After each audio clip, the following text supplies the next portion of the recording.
ಚಿತ್ರದುರ್ಗ ಸೇರಿದಂತೆ ರಾಜ್ಯದ ಹಲವೆಡೆ ಲೋಕಾಯುಕ್ತ ದಾಳಿಯಾಗಿದೆ.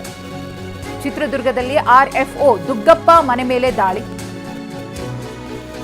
ಕುಂಬಳಗೋಡ್ನಲ್ಲಿ ಪಿಡಿಒ ತಿಮ್ಮಯ್ಯ ಮನೆ ಮೇಲೂ ಕೂಡ ದಾಳಿಯನ್ನು ಮಾಡಿ ಪರಿಶೀಲನೆ, ರಾಯಚೂರಿನಲ್ಲಿ ಕೆಬಿಜೆಎನ್ಎಲ್ ಇ ಬಸನಗೌಡ ಮನೆ ಮೇಲೂ ಕೂಡ ದಾಳಿ, ಶಿವಮೊಗ್ಗದಲ್ಲಿ ಎಸಿಎಫ್ ಕಿರಣ್ ಅಂಗಡಿ ಮನೆ ಕಚೇರಿ ಮೇಲೆ ದಾಳಿಯನ್ನು ಮಾಡಲಾಗಿದೆ, ಕಲಬುರಗಿಯಲ್ಲಿ ಜೆಸ್ಕಾಂ ಇ ಅಮೃತ್ ರಾವ್ ಮನೆ ಕಚೇರಿ ಮೇಲೆ ದಾಳಿ, ಅಧಿಕಾರಿಗಳ ಮನೆ ಮತ್ತು ಕಚೇರಿಗಳ ಮೇಲೆ ದಾಳಿಯನ್ನು ನಡೆಸಿ ದಾಖಲೆಗಳ ಪರಿಶೀಲನೆಯಲ್ಲಿ ಲೋಕಾಯುಕ್ತ ಅಧಿಕಾರಿಗಳು ತೊಡಗಿದ್ದಾರೆ. ಲಾಕರ್ಗಳ ಪರಿಶೀಲನೆಯೂ ಕೂಡ ನಡೀತಾ ಇದೆ. ಚಿತ್ರದುರ್ಗ ಸೇರಿದಂತೆ ರಾಜ್ಯದ ಹಲವೆಡೆ ನಡೆದಿರುವಂತಹ ಲೋಕಾಯುಕ್ತ ದಾಳಿ, ಬೆಳ್ಳಂಬೆಳಗ್ಗೆ ಆಗಿರುವಂತಹ ದಾಳಿ ಇದು. ಯಾರ್ಯಾರ ಮನೆ ಮೇಲೆ ರೇಡ್ ಆಗಿದೆ ಅನ್ನೋದನ್ನು ಕೂಡ ಗಮನಿಸಿದ್ವಿ. ಸದ್ಯಕ್ಕೆ ಇನ್ನೂ ದಾಳಿ ಮುಂದುವರೆದಿದೆ. ದಾಖಲೆಗಳ ಪರಿಶೀಲನೆಯಲ್ಲಿ ಲೋಕಾಯುಕ್ತ ಅಧಿಕಾರಿಗಳು ನಿರತರಾಗಿದ್ದಾರೆ.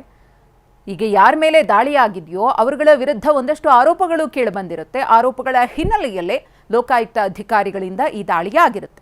ದಾಳಿ ಮುಕ್ತಾಯವಾದ ನಂತರದಲ್ಲಿ ಇವರ ಮನೆಗಳಲ್ಲಿ ಏನೇನು ಸಿಕ್ಕಿದೆ ಅದೆಲ್ಲದರ ಬಗ್ಗೆಯೂ ಕೂಡ ಪಕ್ಕಾ ಮಾಹಿತಿ ಲಭ್ಯವಾಗುತ್ತೆ.